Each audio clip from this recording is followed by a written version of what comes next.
Laterzapagina, it's our blog, has decided to talk about the diversity. The diversity in broader sense, in wider sense. So I'd like to know how you mean the diversity, which meaning you give to the diversity in wide sense.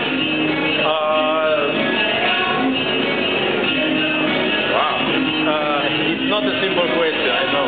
Oh, maybe it is, but maybe I no, I can reach. But okay, I think diversity it goes together with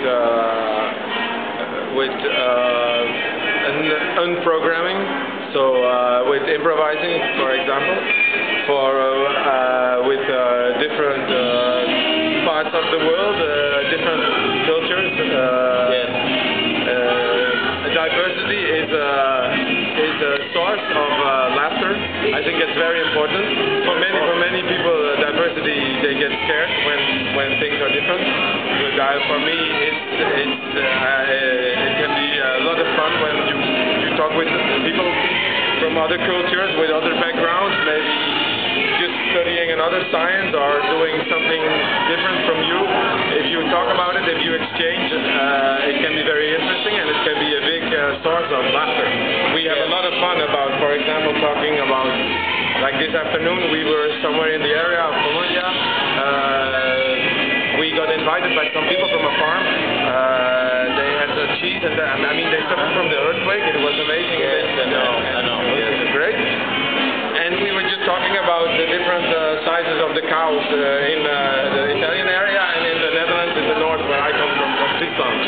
And you know, like that's just a simple diversity maybe, but it's already, when you talk about it, it's interesting and it's also fun. It's also a source of laughter. Of course.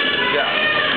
Next Saturday we are going to celebrate the diversity in Bologna, thanks to the Pride 2012, which is a parade of floats organized from the RCA community. Okay. Yeah, of course. Yeah, we have a big parade in Amsterdam every year. Yes, I know. Okay. Why do you think sexual diversity is so hard to be accepted now? Wow, yeah. I mean, it's strange, because when you live in Amsterdam, you never have this feeling, hardly have this feeling that it's hard to be accepted. I mean, in the 70s, I was just born in the 70s, but I know from history that there were a lot of people fighting for this freedom, and then, at least in Amsterdam, they created something, they broke something completely open, and it became a new freedom, and a new diversity in a way. Yeah, well, I mean, other people are connected, are more glued into tradition and structures, which don't give them the open mind to accept it, because they maybe connect their mind to a book, or to a priest, or to someone who's telling them stories that they believe. And then it's just too hard to accept, and because it's hard to understand in a way. For me, I mean, I can try to understand it by maybe studying the religion or maybe studying the traditions in what they're like. Yeah, I know, but when you talk to people on a normal level, just face to face, Yes. like. Long time ago, for example, I was in Kenya. Yes. In Kenya, for example, women have a really hard time in the struggle for maybe some breaking open from tradition and getting their different rights, maybe, you know. And still, when you talk on a whole other level, just like face to face with the people who live there, you see that churches also work differently.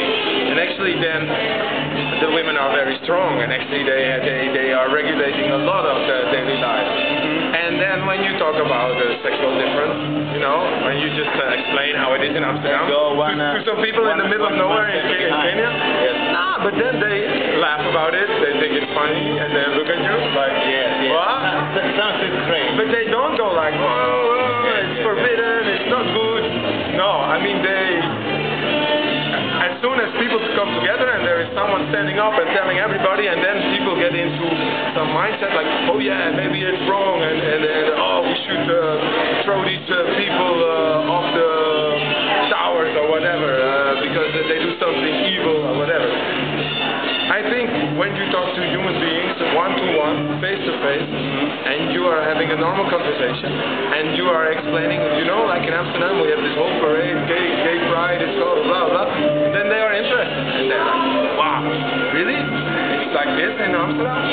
Wow. And then you see an openness that, on a personal level, actually is happening in a lot of people's mind. They have on a basic, normal human interaction level, I think a lot of people have an open mind for things, and they maybe cannot easily accept it, but they can be open to it and not be like angry against it. Or, yeah. We hope. So the last one, your music incorporates a wide area of different instruments. With, for example, some typical Hungarian, Turkish folk songs, music from Congo, Ethiopia, Eritrea. Do you feel enriched after this experience? And why? Yeah, I mean, when you have the chance, like it's a privilege for us. Like we live in Europe, Western Europe. It's like the salad of the world. We are born. We can eat from the street in a way because we have the privilege to travel and to experience so many things, to see the whole world. You can just go and that's what we do. I mean, that's what I do, that's what I did, and that's what other members of the X also did in different times in their life. You discover other music, you discover other people, and you get inspired, even not only by the people and the culture, but of course also by the music, and you cannot ignore it. It becomes part of your own language. Something from each one. Yeah, and it becomes part of your own system, of your body, of your language, and you incorporate it, and that's in a way, the world became small in that way. And as I say, like, you experience maybe sometimes more difference between myself and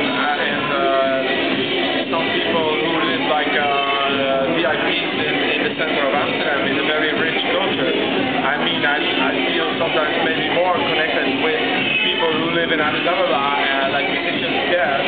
Although their culture is completely different, their way of doing and being inspired by different things, and how you communicate is even more normal for me